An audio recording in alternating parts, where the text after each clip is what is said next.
vai conversar, senão ela vai até amanhã. Eu queria agora só dar uma perspectiva aqui para a gente entender um pouco como é que estão as cidades hoje, tá? A gente viu um pouco as cidades lá no Antigo Testamento, as cidades antigas e tal, mas eu queria trazer alguns dados aqui para a gente entender como é que está a cidade nos nossos dias. Veja, uma coisa que eu quero que você note e perceba é que desde o princípio, né, o mundo está se urbanizando, né? E se a gente olhar para a história bíblica, a gente pode ter um panorama claro a respeito disso. Por quê? Lá em Gênesis capítulo 1, verso 26 ao 28, em Gênesis também capítulo 2, 8, nós fomos criados num jardim, não é isso? O homem, a mulher foi criado num jardim, não é? E quando a gente vai ler na Bíblia, nós seguimos em direção à cidade celestial. Olha que doideira isso daí, né? A gente não para pensar nisso. Então, começamos lá no jardim e estamos seguindo em direção à cidade celestial. E desde o começo, na criação lá no jardim, antes da cidade, quando era um jardim, Deus estabeleceu o dever, né, do homem para cuidar daquilo que ele havia feito. Então nós temos uma responsabilidade em relação às cidades, né, em que nós estamos inseridos. Como eu já falei aqui, de cuidar, como nós lemos lá em Jeremias, de trabalhar e promover ou estabelecer a paz, a prosperidade das cidades de onde Deus nos coloca, tá? Beleza, chegamos nos nossos dias aqui. Veja, hoje, atualmente, cerca de 54% da população mundial vive em áreas urbanas. Pode deixar isso aí. Olha só, tem um dado da ONU que diz o seguinte, que até 2050, né, esse número deve aumentar para uma média de 70%, né? Ou seja, projeções aí estão mostrando que a urbanização, né, o crescimento das cidades, com o crescimento populacional, deve acrescentar aí 2,5 bilhões de pessoas às populações urbanas até a metade do século.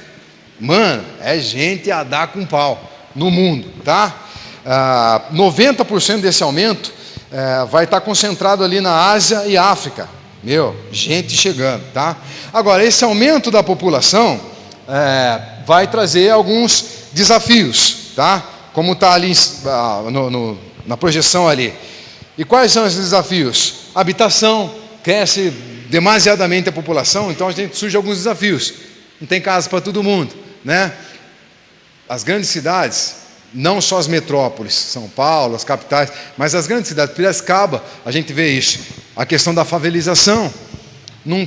As pessoas não têm, às vezes, recursos para comprar casa, para alugar, né? Elas vêm, às vezes, para uma cidade maior, de uma cidade menor, ou de outro estado, que é mais carente, ela vem para um estado e tentar a vida aqui, e chega aqui, ela não consegue espaço, às vezes ela não tem qualificação, né, necessária para assumir o cargo, enfim, né, e ela acaba ficando sem recursos, e ela começa a surgir as comunidades, as favelas, né, construídas ali de madeira, de madeirite, com aquilo que o cara consegue. Então, esse é um dos desafios do crescimento da população, tá?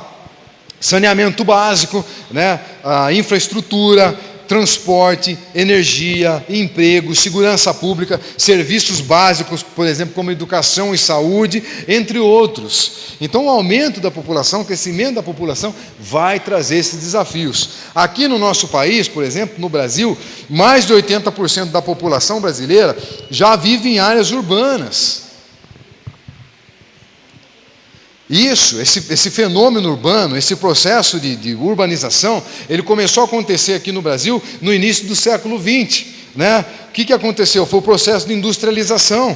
Foi um dos principais fatores do deslocamento das pessoas que viviam na zona rural para as cidades, para trabalhar na indústria. É o que nós conhecemos como o chamado êxodo rural, né? As pessoas vendiam, deixavam as propriedades delas na área rural, e ela vinha tentar a vida na cidade, tentar a vida na indústria, e foi assim que começou a acontecer esse crescimento, né? Esse aumento da população em centros urbanos aqui no nosso país. Quando a gente fala de missões urbanas, isso nos remete a pensar, a desenvolver projetos e trabalhos práticos que possa ir de encontro ou alcançar pessoas que estão inseridas exatamente nesse contexto cheio de desafio. Mas apesar de todos esses desafios que a gente encontra na cidade, esse contexto pode abrir oportunidades para a gente, como igreja, para que a gente possa servir as pessoas, para que a gente possa abençoar a vida das pessoas. Beleza? O que nós precisamos fazer? Nós precisamos estar abertos para entender a transformação que essa tal de globalização causou na dinâmica das grandes cidades. Tá? A missão de Deus, a Missio Dei, né? A missão de Deus através da igreja dele, deve alcançar todos os contextos humanos, tá? Seja rural, tribal ou urbano. E depois nós vamos ver mais para frente ali, que na própria cidade existem tribos também, né? As coisas estão acontecendo. Quando Jesus ele dá uma ordem para os seus discípulos, pode pôr a próxima. Pode passar mais um? Pode passar mais um. Obrigado. Quando Jesus ele dá a ordem na grande comissão, lá em Mateus capítulo 28, do 18 ao 20, ele envia os discípulos, né, para pregar, de fazer discípulos de todas as nações. Ele usa um termo grego aqui, que é o que está escrito ali em cima, pantataetne. Etne, né, é a raiz da nossa palavra etnia, tá? Esse termo se refere a grupos étnicos ou nações étnicas. E essa palavra focaliza especificamente qualidades raciais, culturais que formam um povo ou um grupo de povos do mundo. Você entende? É disso que Jesus está falando. Não está falando ir por todo mundo. A gente às vezes pensa todas as cidades, mas dentro das cidades ou dentro de alguns países existem línguas e sublínguas. Enfim, cara, é muito grande. É muita gente para ser alcançado. Povos tribais. Aqui mesmo nós temos índio no Brasil, né? Temos índio, temos tribos que não foram alcançadas pelo Evangelho ainda, né? Então Jesus ele se refere a isso. Eu quero que vocês alcancem, que a minha mensagem, que o meu Evangelho alcance todos os grupos étnicos que existem na terra. Eu quero que a minha mensagem, o meu Evangelho, alcance todas as nações étnicas. Não importa as qualidades raciais ou culturais que formam qualquer povo que existe na terra, mas a minha mensagem é para todos esses contextos, para todas essas pessoas. Amém? Até aí nós estamos entendendo, né? O que Deus, o que Jesus, o que a palavra nos orienta a fazer de forma prática. Eu quero indicar alguns livros aqui. Eu não esqueci de pôr na projeção, mas se você quiser anotar, tem um livro, que são livros que falam um pouco a respeito disso, missões urbanas, enfim. Tem um livro que chama Missão Cristã no Mundo, é do John Stott, e é da editora Mundo Cristão. É um livro bom pra caramba. Missão Cristã no Mundo, tá? Tem um livro que saiu agora, em comemoração aos 30 anos do seminário que tem em São Paulo, chamado Servo de Cristo. Inclusive o meu pastor lá de São Paulo, ele é uma das pessoas, ele escreve um dos capítulos desse livro, chama Missão Urbana esse livro, tá? Ele também está pela editora Mundo Cristão. E tem um livro, inclusive eu tenho esse livro, meu pastor que me deu, inclusive, né, lá de São Paulo, chama Ter Fé na Cidade, é do Tiago Cavaco, tá? E é pela editora Vida Nova. Se você quer entender um pouco mais sobre o papel da igreja na cidade, enfim, a relação da igreja com a cidade, né? São títulos assim interessantes, beleza? Vamos embora. Agora eu quero entrar numa parte com vocês aqui.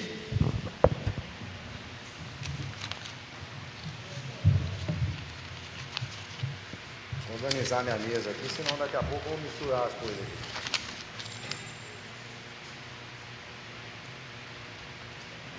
Agora nós vamos dar um salto aqui e vamos falar um pouco sobre evangelho e cultura, tá? Por que é importante a gente abordar? Estamos falando de cidade, estamos falando do crescimento da cidade, da urbanização, e muita coisa acontece dentro desse contexto. Tem os desafios da questão de moradia, de emprego, desemprego e tudo mais, mas culturalmente muita coisa já está acontecendo e acontecerá ao longo da nossa história e nas cidades, né? E se nós não estivermos dispostos a entender que foi o próprio Deus, inclusive, que nos criou, com todas as nossas diferenças etnoculturais, nós jamais vamos conseguir amar o nosso próximo como Ele ordenou que a gente fizesse. E qual que foi a ordem dele? Assim como eu vos amei, vocês devem amar uns aos outros. E como é que ele nos amou? Ele deu a vida dele por nós, incondicionalmente, sem pedir nada em troca, sem levar em consideração se o camarada usa terno, gravata ou se ele usa bermuda e camiseta. Você entende? É isso. No verso 35 do capítulo 13 de João, Jesus diz que nós seríamos conhecidos, ou nós só seríamos conhecidos como seus discípulos, se nós nos amássemos como Ele nos amou. É pesado isso, é forte pesar isso, pensar sobre isso, não é? E Ele nos amou como? Ele deu a vida dele por nós, Ele se entregou por nós. Uma coisa que a gente precisa entender é que o amor supera as diferenças, tá? Pelo menos deveria superar as diferenças. E como igreja do Senhor Jesus, que nós somos, nós precisamos aprender a amar e conviver com as nossas diferenças. Partindo do ponto de vista bíblico, inclusive, que ensina o seguinte, que aquilo que nos une é bem maior do que aquilo que nos separa. E o que é que nos une? É o amor de Deus, né? E Ele é maior do que qualquer coisa que possa causar uma divisão entre nós. Por exemplo, nós podíamos fazer uma enquete aqui sobre cor. Qual é a sua cor preferida? Vermelho. Quem gosta de vermelho, levanta a mão. Não tem certo ou errado e nem tem cor que é pecado e cor que não é, tá bom? Quem gosta de vermelho? Quem tem vermelho como cor preferida? Tem uma pessoa ali. Azul. Quem gosta de azul? Tem algumas pessoas que gostam de preto. Eu gosto de preto pra caramba. Branco. Gosto de branco. Amarelo. Verde. Lilás. Nós podíamos passar o dia aqui, né? Vamos falar de música. Música. Quem gosta de samba? Pode levantar a mão, irmão. Não é pecado, não vai para o inferno. Gosta de samba. Quem gosta de rock? Rock and roll. Quem gosta de rap? Tem gente que gosta. Tá, é isso aí. Funk. Tem gente que gosta. Eu gosto do funk, mas daquele... Eu gosto daquele funk lá, dos anos 70. Soul funk.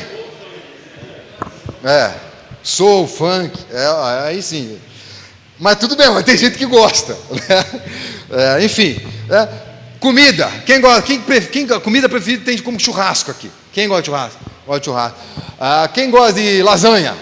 Aquele lá gosta de tudo. Fica a mão para cima. Hambúrguer. Hambúrguer. Pizza. O gordão gosta de tudo, mano. 3 dígitos aqui, mano. Eu estou agora numa disciplina, né? Dando uma baixada aqui no peso.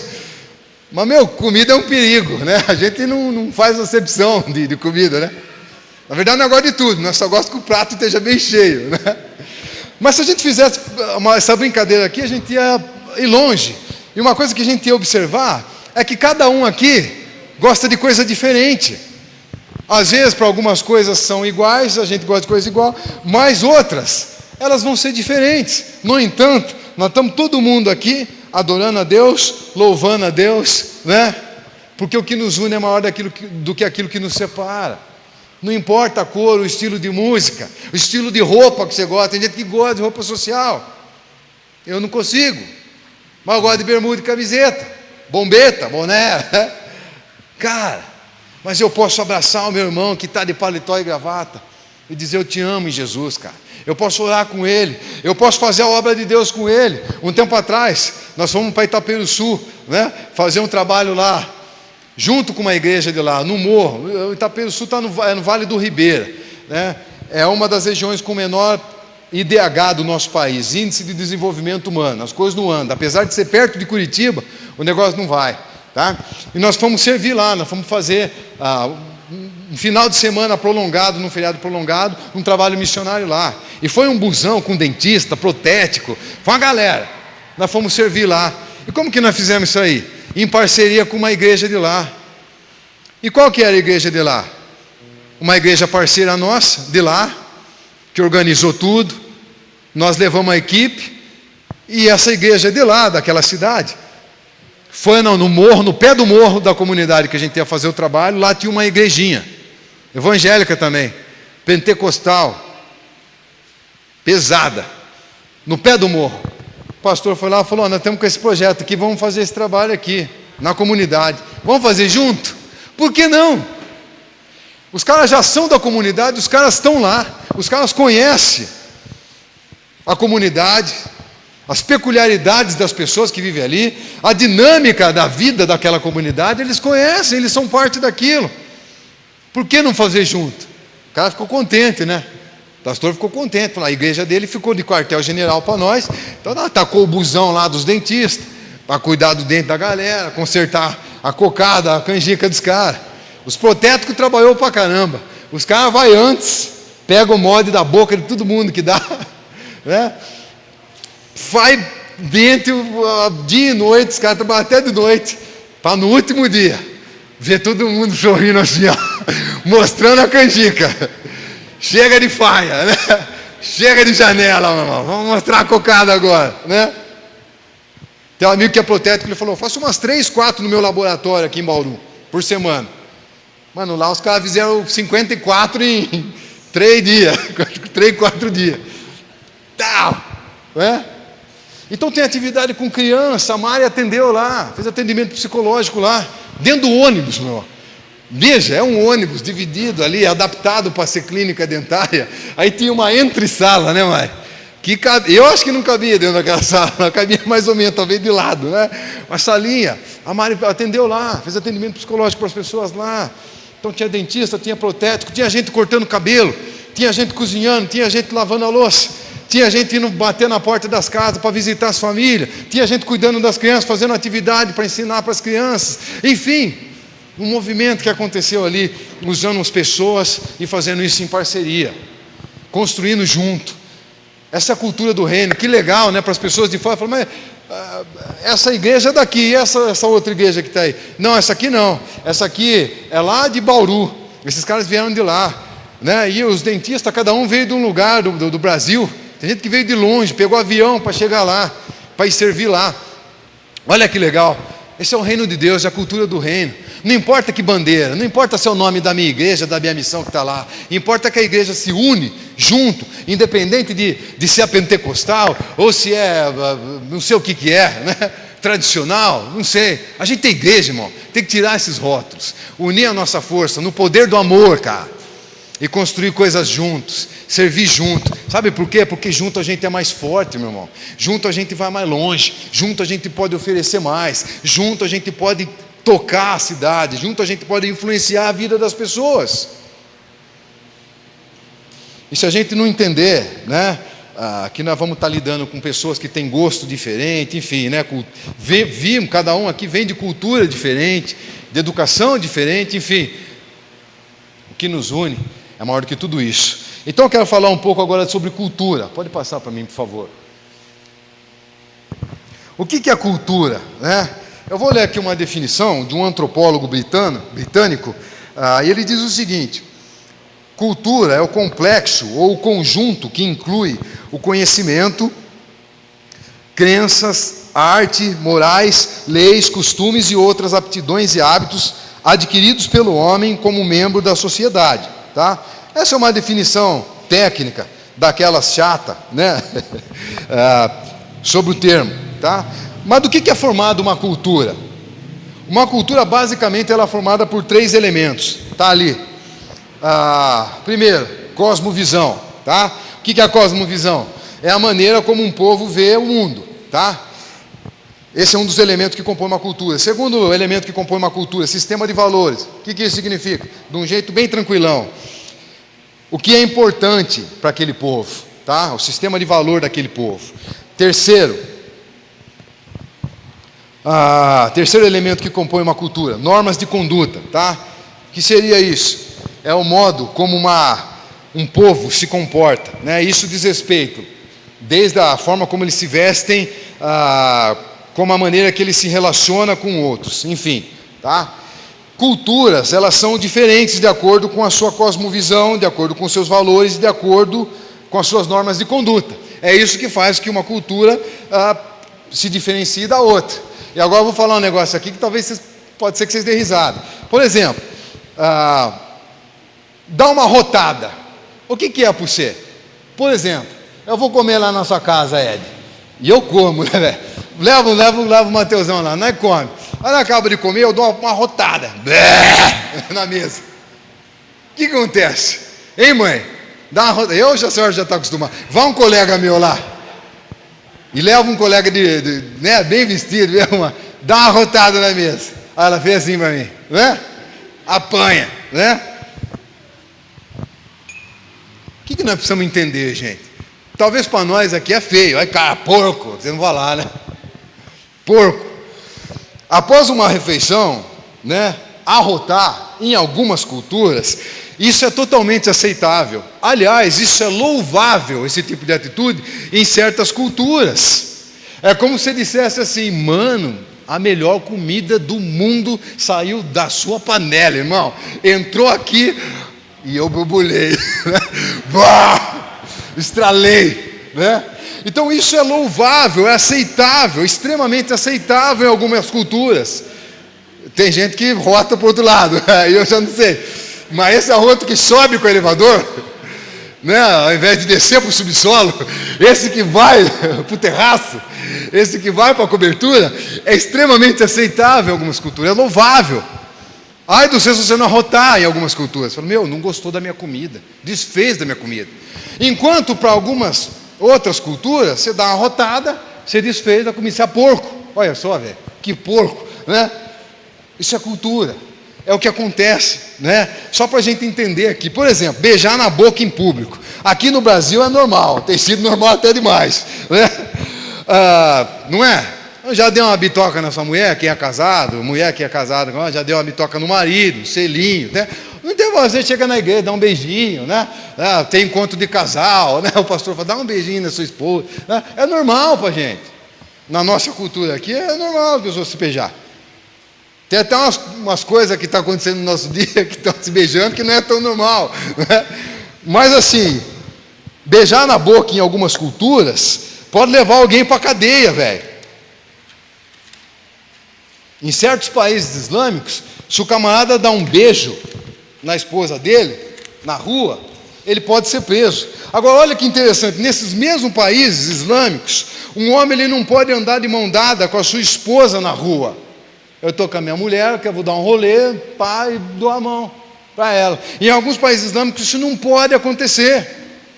Mas o camarada pode andar de mão dada com outro homem, com um amigo dele, com quem quer que seja. Ele pode, o homem pode, mas com a própria esposa não pode. Agora, no Ocidente, essa prática evoca ideias de homossexualidade. Entende como que as coisas mudam de uma cultura para outra? Por aí vai. E a gente pode pesquisar essas coisas e encontrar um monte de coisas que são estranhas para nós. Mas todas essas coisas são formas de expressão cultural. E nós precisamos entender isso. Pode ser um insulto ou pode ser um escândalo para quem é de fora daquela cultura. Mas para quem pertence àquela cultura, não são necessariamente erradas. Vocês estão entendendo? E a melhor parte disso tudo é que Deus entende tudo isso. E a gente precisa começar a entender também, como crente, como igreja, abrir a nossa cabecinha para algumas coisas. O fato é, meus irmãos, que nenhuma cultura é totalmente igual a outra e nenhuma cultura está acima ou é superior à outra. Olha só, em Apocalipse capítulo 5, verso 9, João, ele viu no céu povos de todas as tribos, de todas as raças, línguas e nações. João viu, e aquilo que João viu foi o próprio Deus que lhe mostrou, grupos étnicos, ou seja, todas as culturas criadas por Deus desfrutando do lar eterno. Apocalipse capítulo 5, verso 9, glória a Deus por isso. Multiforme graça de Deus, baita criatividade do nosso Senhor, que é um grande artista, né? Na essência não é a mesma coisa na estrutura, né? Funcionamento, tudo a mesma coisa na estrutura. Mas olha a criatividade de Deus, olha como distribuiu, né, culturalmente, como é amplo isso.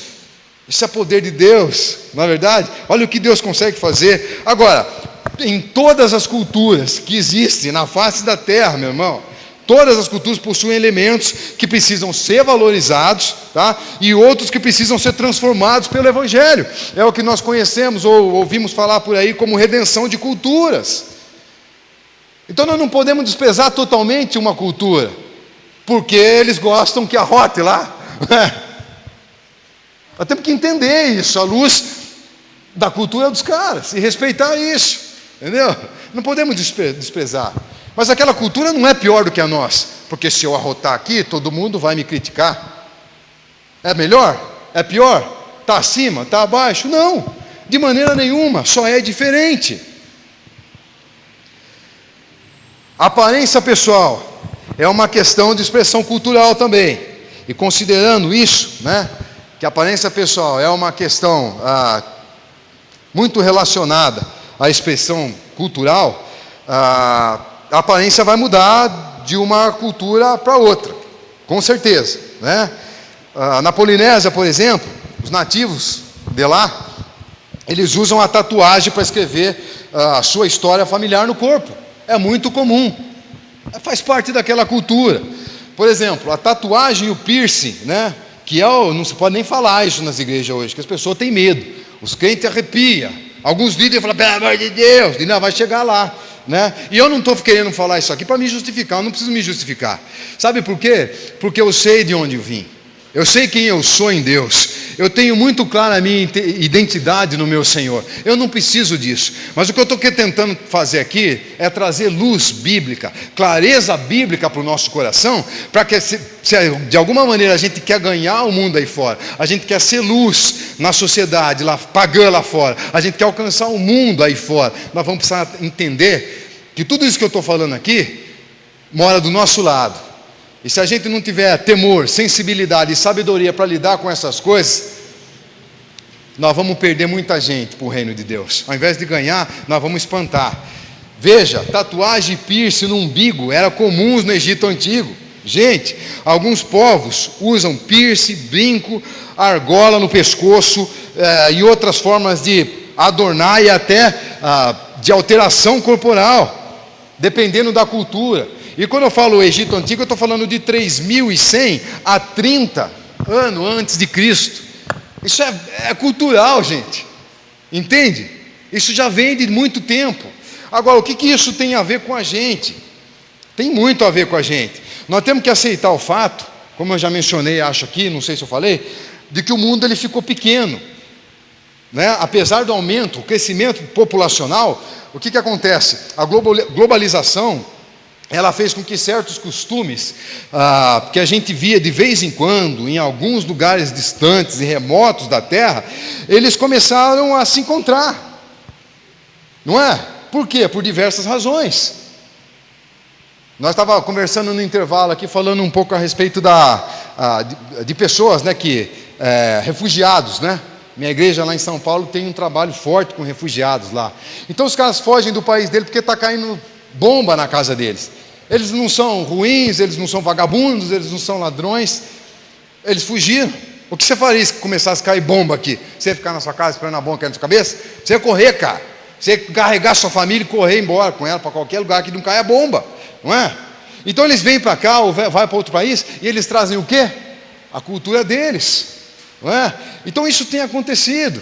Essa questão de migrar, de mudar, como aconteceu na época do êxodo rural, as pessoas da zona rural foram para a cidade, isso está acontecendo globalmente. O que acontece? As culturas que antes eram distantes para nós, elas estão se encontrando nas cidades.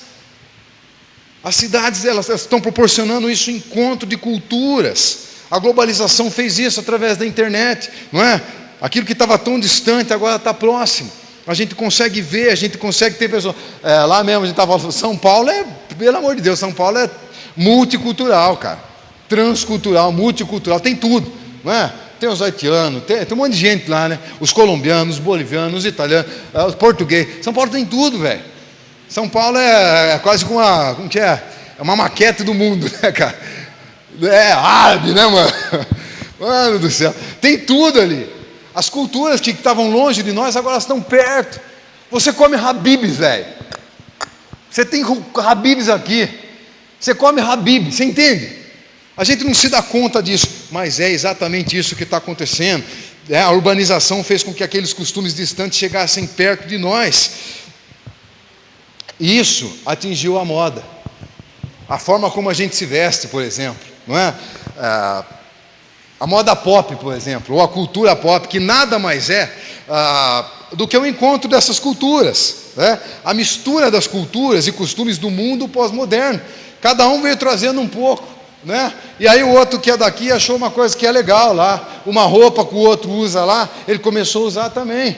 Pô, que legal, ou ele adequou a realidade dele, né? Mudou alguma coisa, enfim, isso está acontecendo nos nossos dias, cara. Os meios de comunicação em massa, internet hoje, principalmente nos nossos dias, eles são os grandes responsáveis por lançamento de moda no nosso mundo. Ela mostra artistas, ela mostra personalidades, músicos, cantores, usando determinadas roupas, alguns adereços, estilos diferentes, enfim, e a gente acha bonito isso. Por exemplo, a popularização de alguns costumes orientais, aqui no Ocidente, para a gente, teve a forte influência, sabe de quem? Dos Beatles. Você conhece os Beatles? Help, I need somebody. Conhece, Beatles? Conhece, pô. Esses caras foram responsáveis para trazer alguns costumes orientais para nós, para o Ocidente. Na sua fase Flower and Power. Então, assim, muitas roupas, por exemplo, algumas batas. Tem alguém de bata aí? Tem alguma mulher que já usou bata? Tem homem também, tem bata para homem, enfim, bata, camisão, aqueles camisão mais solto, pantalona, tem alguém de pantalona aí, né? Foi esses caras que trouxeram. A gente não se dá conta disso, né? Mas por que é importante a gente entender isso, né? Porque são coisas que são aceitas na igreja. Nós às vezes nem sabemos de onde veio, quem trouxe. Como é que isso chegou até mim? Por que eu uso Carlos Pantalona, né? Porque esses caras, essa banda de rock trouxe isso para cá, né? Para o mundo ocidental. E a gente achou bonito, começou a copiar. E as costureiras daqui viram que modelo bonito, vamos fazer uma igual. Começou a fazer, né? Mas de onde que veio? A própria cultura da tatuagem, por exemplo, ela tem crescido muito ao redor do mundo, como uma forma de expressão artística, não é? E ela tem sido rejeitada por alguns religiosos com base num texto de Levítico totalmente fora de contexto, que é o texto de Levítico, capítulo 19, verso 28. Quando chorarem a morte de alguém, não se corte nem façam marcas no seu corpo, eu sou o Senhor. Então Deus está dizendo para o povo dele não fazer o que os cananeus, que eram pagãos, faziam. Toda vez que morria um cananeu, no velório desse cara, os cananeus iam lá e eles começavam a se perfurar e a se retalhar, porque eles acreditavam que fazendo isso, aquele corpo seria divinizado. Essa era uma crença que eles tinham. E Deus está dizendo para o povo dele, nesse contexto, que é usado fora de contexto, Deus está dizendo assim, cara, vocês não precisam disso, vocês não precisam fazer isso, esse ritual não pertence a vocês, eu não quero isso. Você entende? É isso. Mais uma vez, texto fora de contexto a pretexto, não é? Jesus chorou. Eu posso fazer uma pregação aqui, dizendo que Jesus chorou porque a oferta da viúva foi pouca, não é? E talvez eu consiga sensibilizar a pessoa, porque nem todo mundo lê Bíblia, e nem todo mundo conhece Bíblia, e nem todo mundo estuda a Bíblia. E as pessoas vão ficar sensibilizadas sem vergonha dessa viúva. Mas na verdade, ela é a mulher da história, né? Então Jesus não chorou por causa dela, Jesus chorou em outro contexto. O amigo morreu, Jesus chorou? Corra, vagabundo, e começa a racionais, né? Não é assim? Texto fora de contexto é pretexto. Existem muitas provas arqueológicas que afirmam que as tatuagens já eram feitas lá no Egito, entre 4.000 e 2.000 anos antes de Cristo, por nativos também na Polinésia, Filipinas, Indonésia, Nova Zelândia. Os Ainu, olha só, um povo indígena no norte do Japão. Olha só que louco, eles tradicionalmente traziam tatuagens faciais na cara. Daí você deve ficar arrepiado. Tatuagem na cara, nem pensar. No corpo já não gosta, mas na cara não. Mas maquiagem definitiva você gosta. Maquiagem definitiva, meu irmão, minha irmã, é tatuagem na cara. É o mesmo procedimento. Você tatua uma sobrancelhinha assim. E cuidado, eu não tenho nada contra, mas quando você for, vai em alguém que é bom, porque às vezes fica torto assim, ó. Você fica com cara de mal, fica bravo. Essa menina era tão bonita, mandou uma definitiva, ficou a sobrancelha nervosa. Pique Bad Boy, tá ligado? Lembra aquela marquinha Bad Boy?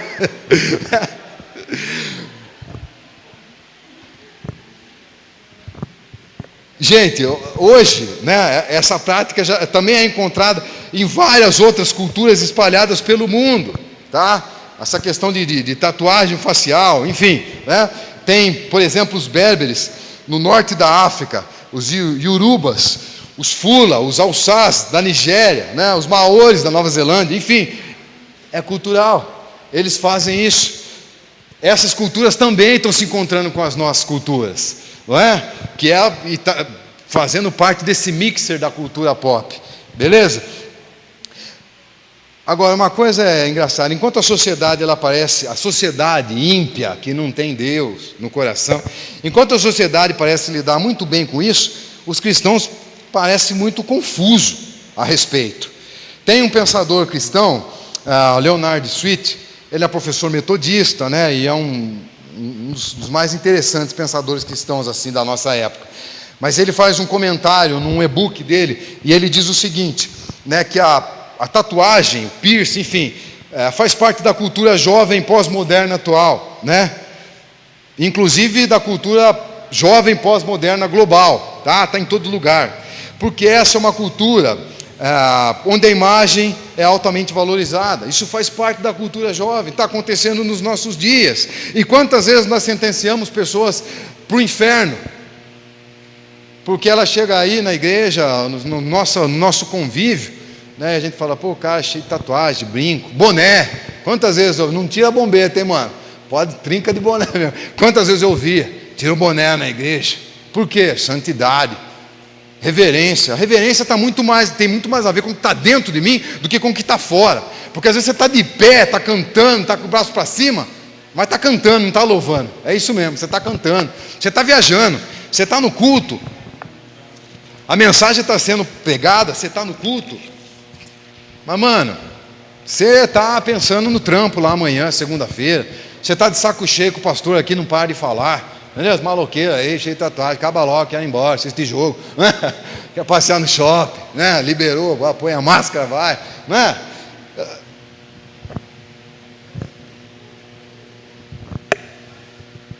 Sabe qual que é a ironia disso tudo, gente? Cirurgia plástica, maquiagem definitiva, implante de silicone, eles são procedimentos cada vez mais aceitos pelos cristãos modernos. A cultura fitness, né? Algumas personalidades, inclusive, do mundo evangélico, cantor, pastor, referência aí, personalidade, né? Referência não, porque personalidade.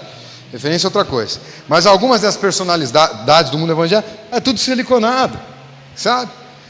Agora, cirurgia plástica, eu não sei se você já viu isso, já assistiu um vídeo sobre cirurgia plástica, mas é uma forma severa de alteração do corpo. Agora, isso é aceito pela igreja, mas brinco, tatuagem, boné, nem pensar. Aí a questão é qual que é o critério?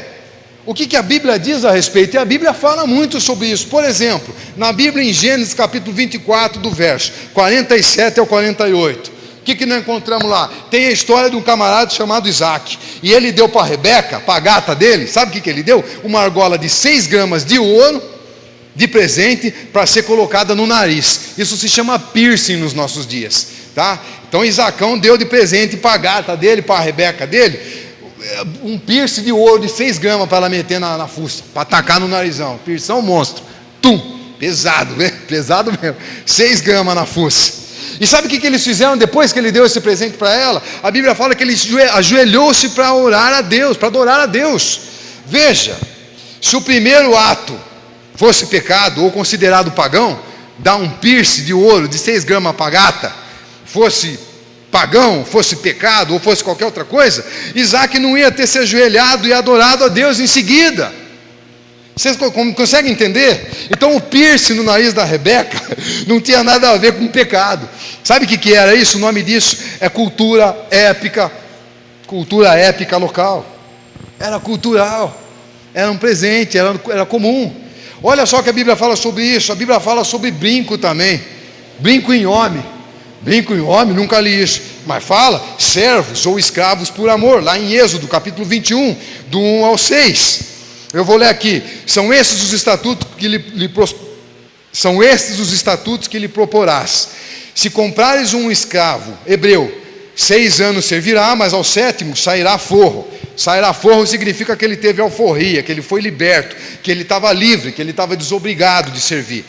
E ele sairia de graça. Porém, se o escravo expressamente disser: eu amo meu senhor, minha mulher e meus filhos, e não quero sair em liberdade, eu não quero sair forro, então o senhor o levará aos juízes e o fará chegar à porta ou à ombreira, e o seu senhor lhe furará a orelha com uma sovela. Sovela é um instrumento pontudo, né? Usado para perfurar. E ele o servirá para sempre. Olha só. O cara servia como escravo, no final de tudo ele teve um bom relacionamento com o senhor dele, ele fala: meu, eu não quero ir embora. O senhor cuidou bem de mim, da minha família, eu te servi com o meu melhor também, e eu gostaria de ficar com o senhor. Eu amo o senhor, eu gostaria de ficar junto com o senhor, servir o senhor.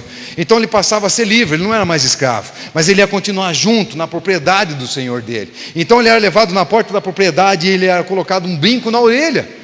Então ele continuava lá, e o brinco significava o quê? Que ele era um escravo livre, mas que ele continuava servindo o seu senhor por amor a ele. Então, se a gente fosse pegar essa cultura e distorcer ela e trazer para os nossos dias, ia virar lei que todo homem crente que ama a Deus tinha que furar a orelha também. Mas nós não podemos usar isso daí, entendeu? Nós não podemos pegar uma coisa de lá e tentar enfiar aqui. Temos que entender o contexto, temos que entender a cultura, o que estava acontecendo, né? E depois a gente concluir algumas coisas. Agora, nós lemos em Êxodo 35, capítulo 22. Olha que doideira. Mano, as mulheres dos hebreus, elas usavam brincos e argolas, as quais foram oferecidas a quem? A Moisés. Para quê? Como oferta dedicada para construir o tabernáculo. Veja, as mulheres dos hebreus doavam, sabe o quê? Os piercing de ouro delas, as pulseiras de ouro que elas tinham, elas usavam, e elas doaram para Moisés. Para quê? Para construir o tabernáculo com ouro, para derreter e usar na construção do tabernáculo. Então, novamente, eu não penso que Deus aceitaria do seu povo ofertas que representassem costumes pagãos. Se isso fosse do mal, se isso fosse pagão, era cultural, e isso não era mal na cultura, por isso que Deus aceita aquilo. Agora, o texto mais intrigante para mim está em Ezequiel, capítulo 16, 11 e 12, onde o próprio Deus, ele diz o seguinte, que ele adornou Jerusalém com joias, pulseiras, colares, argolas para o nariz e brincos para as orelhas. Olha só, o próprio Deus adornou a sua noiva com todos esses enfeites que eram cultural. Irmão, todas as culturas fazem parte do cenário cultural dos tempos e povos antigos, tem chegado até os nossos dias de alguma forma. Você vê que piercing, que brinco, que tatuagem, isso aí já existia há muito tempo. Nada novo debaixo do sol, já dizia o pregador, né? E por alguma razão isso deu uma volta, e agora está se encontrando aqui, está chegando até os nossos dias. E essa é a relação com a cultura global. É isso que está acontecendo. É a mesma situação da gravata. Você sabe a história da gravata? Quem foi que inventou a gravata? Sabe quem foi? Um exército croata. Olha só que doideira. Mercenário, tá? Um exército mercenário croata, lá em Paris, na Guerra dos 30 anos. Os franceses viram e falaram: que legal. E para que serve a gravata? Não é a gravata, é um pano que eles usavam pendurado aqui. Gravata. Para que serve? Alguns historiadores falam que não servia para nada, era só enfeite, um negócio pendurado aqui. Os franceses achou bonito, vão usar, vão pôr, vão. Alguns historiadores falam que eles usavam aquilo para enxugar a boca, enxugar o suor, né? Uma dessas que para mim ia ser bom agora. Ou limpar o sangue dos ferimentos quando estava em batalha. Enfim, cultural. E está aqui nos nossos dias. Algo que começou a ser usado por um exército mercenário na Croácia, né? Na Croácia. Você entende? É do bem? É do mal? Depende do que você faz com aquilo. Televisão, é do bem? É do mal? É de Deus ou do diabo? Vermelho, é de Deus ou do diabo? Tudo é de Deus. O diabo só tem aquilo que a gente dá para ele. É o que você faz com aquilo que pode ser santo ou pode ser pagão. Entende? Eu vou deixar aqui uma conclusão a respeito disso, que para mim, nem tatuagem, nem piercing, nem lipoaspiração, nem maquiagem definitiva, nem cirurgia plástica, nada disso pode impedir uma pessoa de ter um relacionamento íntimo com Deus. Nada disso pode impedir uma pessoa de ser cheia do poder de Deus e ser um instrumento de Deus que vai mudar a vida das pessoas, que vai mudar a história das pessoas. Contextualização bíblica intencional. E agora nós vamos começar a entender por que é importante isso, tá? Pode pôr no slide 14. A Bíblia tem muito a dizer sobre a cultura humana, sobre como o Evangelho estabelece o nosso relacionamento com a cultura, tá? Gente, contextualizar não é falar o que as pessoas querem ouvir, tá bom? Contextualizar é traduzir e adaptar a comunicação e o ministério do Evangelho a determinada cultura, sem comprometer a essência e as particularidades do próprio Evangelho. Veja, eu sento e faço um culto com a molecada do skate. Às vezes tem Bíblia, aquela uma lá que eu mostrei, às vezes não tem. Às vezes nós estamos sentados só com o skate, não num templo, mas num bowl, numa pista de skate. E nós fazemos um culto lá com esses moleques. Entendeu? Tem alguma coisa errada com isso? Tem alguma coisa do mal com isso? Nós só adaptamos. Nós só estamos adaptando a mensagem poderosa como é, sem diluir a mensagem, sem adulterar a mensagem, sem adulterar os princípios, os valores do Evangelho, porque tem coisas do Evangelho que são inegociáveis. O que é cultural é cultural. Tem coisa que dá para nós usar, mas o resto, o que é essencial no Evangelho, que não pode ser comprometido, nós vamos ter que manter ele. E o Evangelho contextualizado, ele é marcado por clareza e o poder de atração. Isso atrai pessoas. Por quê? Porque você comunica o Evangelho de acordo com aquilo que ele consegue entender, de acordo com o que faz sentido para a cultura dele, para a cultura que ele está inserido.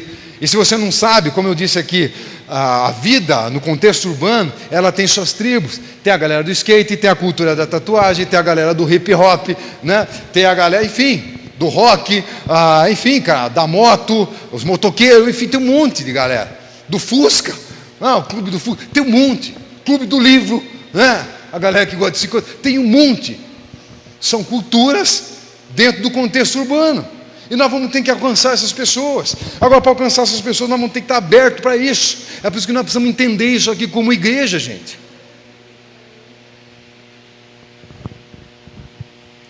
Contextualização inclui a nossa forma de pensar. Tem que afetar a nossa maneira de raciocinar. Por quê? Uma forma de apelo que pode ser persuasiva para uma cultura ou para um grupo de pessoas, pode não ser para o outro. A forma como eu falo para um tipo de grupo, inclusive a minha forma de me expressar para um tipo de grupo, pode ser extremamente válida. Para outro não. Mano, esse cara fala muito. Qual será o temperamento dele? Sanguíneo, hemorrágico. Porque aí ele não para, parece uma metralhadora. Prefiro uma mensagem mais tranquila, mais acatada. Tem gente que fala, acatada, eu sou isso aqui. Mas para algumas pessoas que eu metralho, eu vou conseguir acertar. Porque ela gosta de metralhadora. Para ela tem que ser assim. Se falar muito devagar, eu falando assim, teria que dormir. Ele não vai servir para ele, entendeu? Isso aí chama flexibilidade, galera. Se um aspecto isso aqui guarde no seu coração. Se um aspecto de uma nova cultura, acho que está ali, né? Se um aspecto de uma nova cultura não compromete o Evangelho,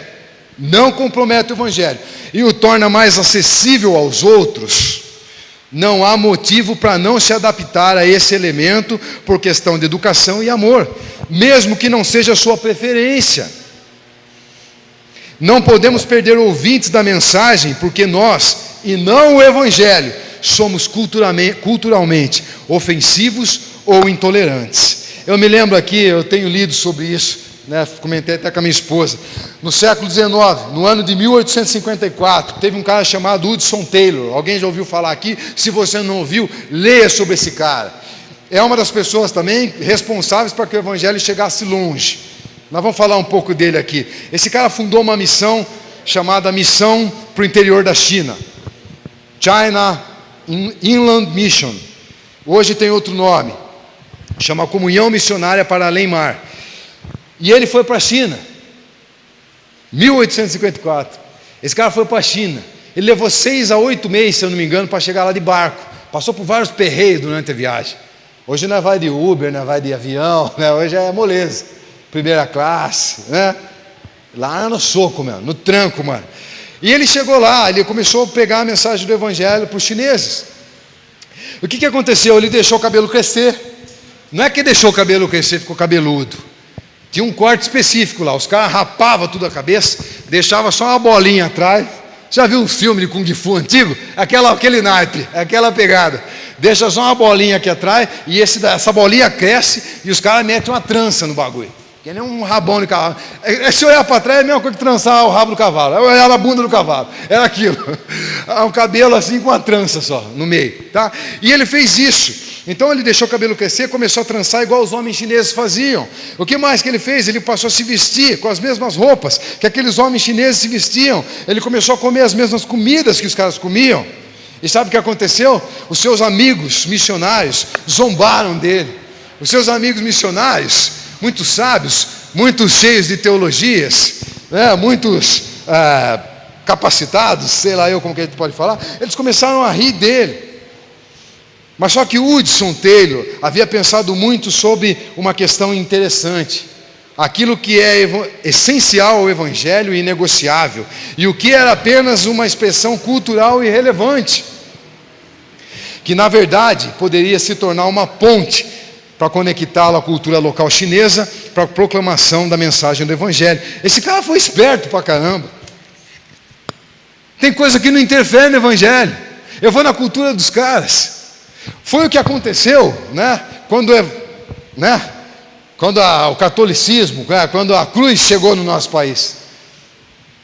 Os caras chegaram arrebentando os índios aqui, não é? Sem respeito nenhum. Meteu uma cruz e falou, já era, é aqui, quem não quiser, sai. Como assim? Como é que você chega na minha casa e quer mudar a cor da minha parede, mano? Eu quero ter uma parede preta no bagulho, cinza, sei lá. Você chega na minha casa, eu nunca te vi.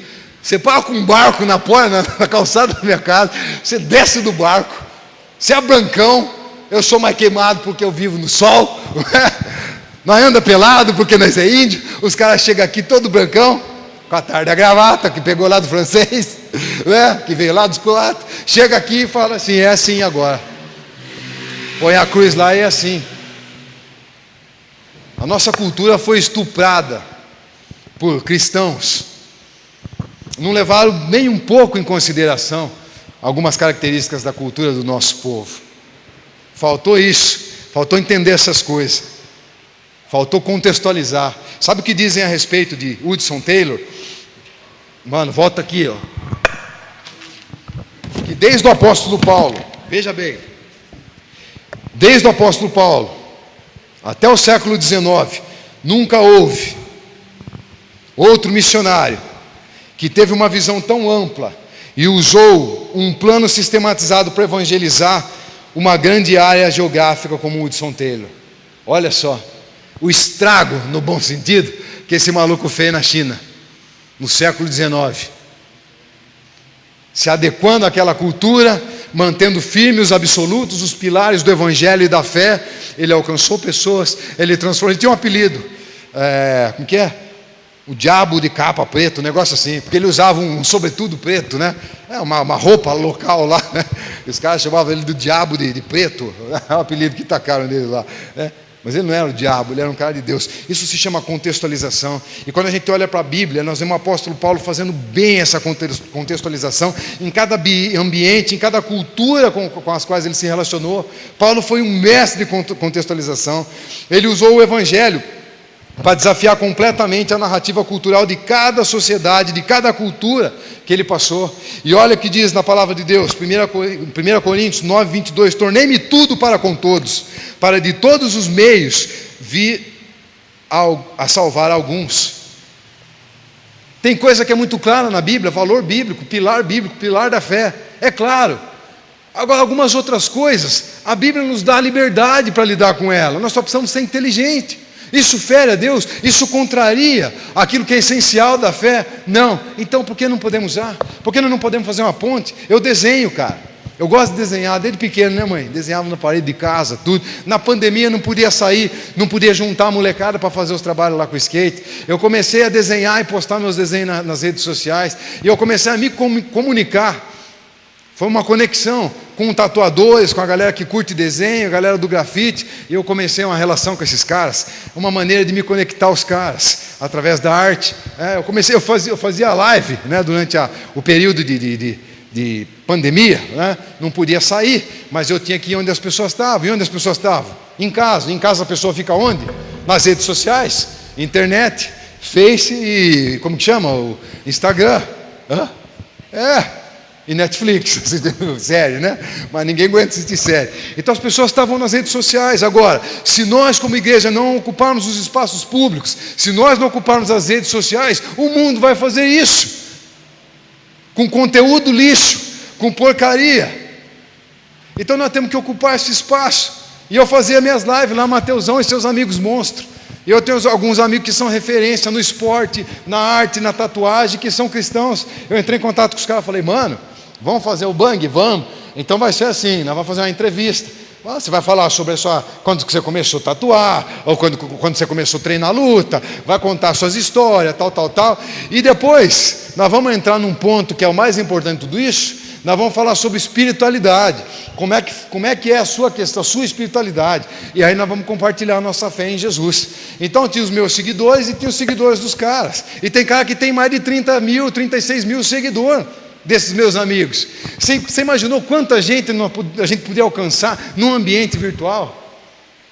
Eu não podia sair na rua, mas eu podia alcançar gente assim, e na primeira live que a gente fez tinha 242 pessoas. Eu não estou nem aí com o número, teve live que teve menos, mas eu fiquei pensando, eu podia estar sem fazer nada em casa, na pandemia, não é? Mas nós demos um jeito para alcançar pessoas. Teve gente da Itália, teve gente do Canadá, teve gente de outros lugares do mundo, dos Estados Unidos, que participaram da live. Nós fomos longe, irmão, sem sair de casa. O bagulho é louco, né? Então usa isso ao seu favor. A igreja tem que prestar atenção nisso. Usa as ferramentas que você tem ao seu favor, contextualiza, mano. O apóstolo Paulo fez isso. Olha, 1 Coríntios capítulo 1, verso 22 ao 25, Paulo mostra ali uma fórmula básica a respeito disso. Fala assim, pois enquanto os judeus pedem sinais e os gregos buscam sabedoria, nós pregamos Cristo crucificado, que é um motivo de escândalo para os judeus e absurdo para os gentios. Mas para os que foram chamados, tanto judeus como gregos, Cristo é o poder de Deus e sabedoria de Deus, porque o absurdo de Deus é mais lógico que os homens, e a fraqueza de Deus é mais forte que os homens. A cultura grega valorizava o quê? Filosofia, conhecimento intelectual e artes, não é isso? Então, para os gregos, uma salvação que não vinha por meio do ensino, mas vinha, sei lá, através de um Messias que foi crucificado, para eles não fazia sentido nenhum, era fraca essa salvação. Para eles a salvação tinha que vir pela sabedoria ou pela reflexão. Messias crucificado? Nada a ver, para os caras era assim. Então aqui, né, para os gregos, Paulo usa a cruz para desafiar a insolência intelectual deles. Paulo mostra que Cristo é a verdadeira sabedoria que os gregos procuravam. Então os gregos que iam se convertendo, os gregos que foram sendo salvos, eles passaram a entender que a cruz era a sabedoria máxima, possibilitando que Deus fosse tanto justo quanto justificador daqueles que criam. Essa era a relação, essa foi a mensagem. Foi assim que Paulo trabalhou quando falou com os gregos. Mas ele também falou com os judeus. E a cultura judaica, por outro lado, dava grande valor para quê? Sinais milagrosos, poder e força. Essa cultura valorizava altamente ações práticas e resultados. A base da religião deles era essa, prática. O valor deles estava em realizar pelo poder da habilidade. Você tem que fazer. Tem que usar suas habilidades para fazer. Então, para os judeus, a salvação vinda de um Messias crucificado era ineficiente. Sabe por quê? Porque na cabeça dos judeus, o Messias mesmo, o Messias poderoso, o Messias monstrão, o Messias mesmo, de verdade, ele deveria destronar os romanos, ele deveria destronar Roma, ele deveria estabelecer um poder político. Essa é a cabeça dos caras. Então aqui com os judeus, Paulo usa a cruz para desafiar a justiça pelas obras dos judeus, porque para eles eram justificados pelas obras. Então Paulo mostra que só Cristo é a verdadeira retidão que os judeus buscavam. Não adiantava você fazer, dar esmola para a viúva, isso era bom, mas não era isso que ia te justificar. Mas o sacrifício de Jesus nos justificou diante do Pai. E Paulo traz essa mensagem para os judeus. E os judeus que foram sendo salvos, então eles passaram a entender que a cruz era o verdadeiro poder de Deus, capaz de derrotar os nossos inimigos mais poderosos, que eram o pecado, a culpa e a própria morte. Essa aqui é a forma da contextualização. E a gente precisa entender isso nos nossos dias. Está dando horário aqui, né? Eu só vou encerrar aqui. Paulo, quando ele chega lá em Atenas, eu não vou falar tudo aqui, mas eu só vou resumir aqui. Mas Paulo, quando ele chega lá em Atenas, se você depois quiser ler na sua Bíblia, em Atos capítulo 17, a partir do verso 16 até o 34, foi a segunda viagem missionária de Paulo, né? Ele chega em Atenas, que era a capital intelectual do mundo, a sede da cultura, da filosofia grega, e Paulo chega lá. É interessante que quando a gente vê o verso 16, enquanto Paulo esperava os seus companheiros, Paulo chegou na frente, ele estava esperando dois amigos dele, que eram o Silas e o Timóteo. Enquanto os caras não chegavam, em Atenas, a Bíblia fala que ele ficou profundamente indignado ao perceber que a cidade tinha ídolos por toda parte. Estava cheio de ídolos espalhados na cidade. Veja, o povo que era refinado, né? Com conhecimento filosófico, estava entregue a uma idolatria tosca. Tinha santo para tudo, né? Cultura, ou sei lá, cultura intelectual não é sinônimo de discernimento espiritual. Os caras tinham muita cultura, sabiam muita coisa, era bom com artes, mas estava perdido espiritualmente, não sabia nada, né? Tinham luz do conhecimento, mas estavam cegos espiritualmente. Essa era a verdade, essa é a realidade dos atenienses. Eles tinham muitos deuses, mas não conheciam o único Deus verdadeiro. Os caras estavam perdidos, cara. E Paulo percebe isso, Paulo nota isso. E ele não teve pressa de começar o trabalho dele lá, não. Quando você lê o capítulo lá, você vai ver que ele refletiu, ele sondou o terreno, ele investigou a cultura e a religião local, né? Deu uma pesquisada ali, e aí depois ele foi começar o trabalho dele. No verso 23, desse mesmo capítulo 17, enquanto ele discursava no Areópago, que era um concílio formado por juízes e sábios filósofos, então, numa colina, né, na colina de Ares. Que era Ares? Ares é o deus do trovão, né? E segundo a mitologia grega, ele foi o primeiro deus a ser julgado num tribunal. Então Paulo estava lá no Areópago, por isso que chamava Areópago, por causa de Ares. E Paulo estava com esses sábios lá. E Paulo faz o seguinte: eu vinha caminhando pela cidade. Caminhar pela cidade aqui, o que Paulo está dizendo, isso se chama imersão cultural. É entrar na cultura. Foi o que Hudson Taylor fez. É entrar na determinada cultura para a qual Deus te chamou. Entendeu? Entender ela e apresentar um evangelho que faz sentido para aquela determinada cultura. Senão os caras não vão te ouvir. Sabe? É como se tentar responder pergunta que não foi feita para uma determinada cultura. Não é isso. Não é disso que se trata. Para os judeus era uma coisa, para os gregos era outra. Então precisava entender o que cada um pensa, o que cada um crê, a cultura de cada um, para depois traçar um plano da mensagem para que ela tocasse os corações. Mensagem para grego não ia fazer nada para o judeu. Mensagem direcionada para o judeu não ia fazer nada no coração dos gregos. É isso que acontecia. E Paulo fez muito bem isso. A Bíblia fala que ele observou cautelosamente. Ele falou: observei cautelosamente os seus objetos de adoração. Encontrei um altar com a seguinte inscrição: olha só, ao Deus desconhecido. Ora, pois, é exatamente esse a quem cultuais em vossa ignorância que eu passo a vos apresentar. Então Paulo pega Jesus e a ressurreição. Ele viu uma brecha, né, no sistema. Paulo viu uma brecha no sistema. Tinha um monte de Deus em Atenas. Tinha um ditado que dizia que é mais fácil encontrar um Deus em Atenas do que outro ateniense. Muito Deus, muitas estátuas, muitos deuses espalhados. E Paulo percebeu. Para perceber, o cara tem que estar ligado. Ele andou, ele notou, ele sondou a cultura. Ele falou, tem um altar aqui que não tem nenhum santo de pé em cima dele. Mas está escrito que esse altar pertence ao Deus desconhecido. Olha a ponte. Olha o gancho que o maluco fez. É ligeiro, né, mano? Ele falou, então, eu estava lá, foi falar com os sábios lá.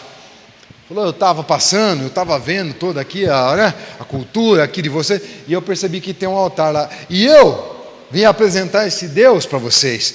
Vocês estão cultuando ele na ignorância, mas eu o conheço e gostaria muito de apresentar a vocês. E ó, pum, bala. Irmãos, eu vou encerrar aqui, mas eu queria muito que vocês pensassem a respeito de tudo isso que foi falado aqui. Novamente, isso não tem a ver com justificar nada, não é porque eu tenho tatuagem, nada disso, eu não preciso disso. O que eu estou falando é que hoje, no mundo que nós vivemos, existe uma cultura global, né? E que tem sido predominante, que é essa cultura pop, essa cultura moda pop, cultura pop, que nada mais é do que as misturas, o encontro e a mistura das culturas do mundo todo, né?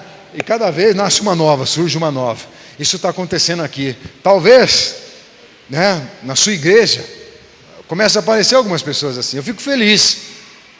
Teve domingo retrasado, fui no culto da minha igreja, e eu sentei, olhei para trás e vi um carro tudo de preto assim. Grandão, tudo de preto, cabeludão. Falei, mano, é metal, curte som, eu vou colar. Cheguei lá, e aí, irmãozão, tudo bom? Como é que você chama? Aí ele falou o nome dele. Meu nome é Anísio. Falou, Anísio, beleza? Eu lembrei do Chico Anísio. Falei, Anísio, beleza, mano? Eu sou Mateus, tudo bem? A primeira vez que você está vindo? Então, eu vi no aplicativo, aí estava caçando uma igreja para ir, achei, né, na internet, aí eu vim aqui, pô, seja bem-vindo e tal. Onde você mora? Aí comecei a trocar uma ideia com o cara e tal. Então, assim, cara, talvez apareçam umas pessoas estranhas no seu caminho. Estranhas a partir daquilo que é a sua cultura, tá ligado? Né? Então, assim, nós vamos ter que acolher essas pessoas, entender, né? Tem coisa que é boa que o cara traz. De repente o cara gosta de música, é rock, não é a minha música, mas ele traz uma coisa boa na música, não é? Ou do jazz, ou seja lá do que for. Mas nem toda a música que ele escuta é boa, nem tudo que ele acredita é bom, precisa de redenção. Lembra que eu falei aqui no começo? Nenhuma cultura é melhor do que a outra, está acima da outra. Todas as culturas possuem elementos bons que devem ser valorizados, mas também tem elementos que precisam de transformação, causada pelo poder do Evangelho. Amém?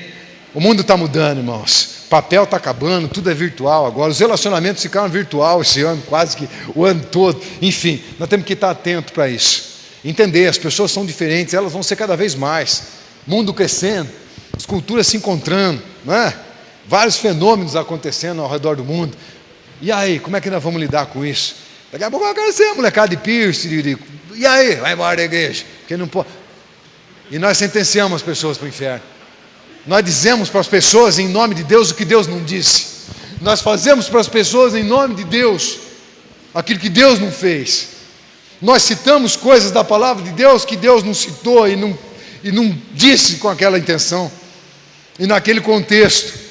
E nós sentenciamos pessoas ao inferno. E elas são acolhidas em alguns grupos que estão lá fora, porque a igreja jogou elas para fora. Nos prostíbulos, nos travestis que a gente trabalhava lá em São Paulo, nas ruas, tinha um monte de filho de crente, tinha um monte de gente que era da igreja, que era, os caras usam um termo, né, da igreja, eu era levita, né? Eu era levita, levitava, flutuava, tocava na igreja. Está cheio de gente assim. Está cheio de gente que tentou vir, mas que o diácono, eu chamo de batedor, não de diácono, porque diácono acolhe. Diácono é serviço social, assistência social, abraça, acolhe e põe para dentro, né? Agora batedor para na porta. Não, aqui você não entra. Desse jeito não. Mas só tenho isso. Nós conhecemos uma história próxima, não é?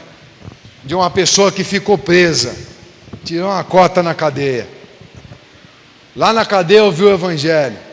mudou de vida, se converteu, firmeza, pagou a cota dele lá, saiu da cadeia, veio para casa, quero ir para uma igreja, me converti, foi para uma igreja, chegou numa igreja, sabe o que falaram para ele?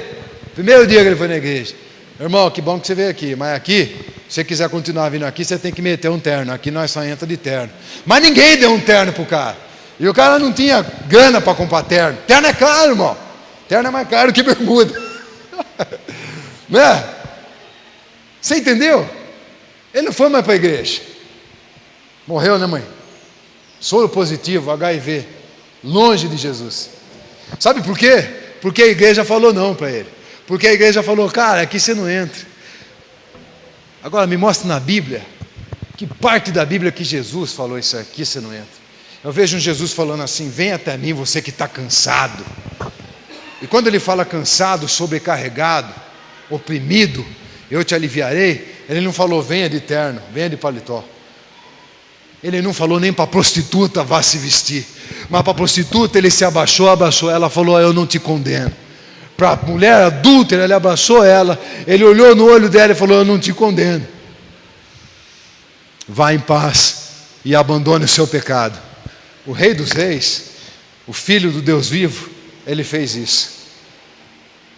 Independente da situação, independente do contexto, a igreja precisa entender essas coisas. Nós precisamos entender e estar abertos, com o coração cheio de misericórdia, de amor, de graça, para receber o perdido, seja ele quem for, para ir atrás dele, inclusive. Pensem sobre isso, amém? Deus abençoe vocês, a nós. Fala aí, mano.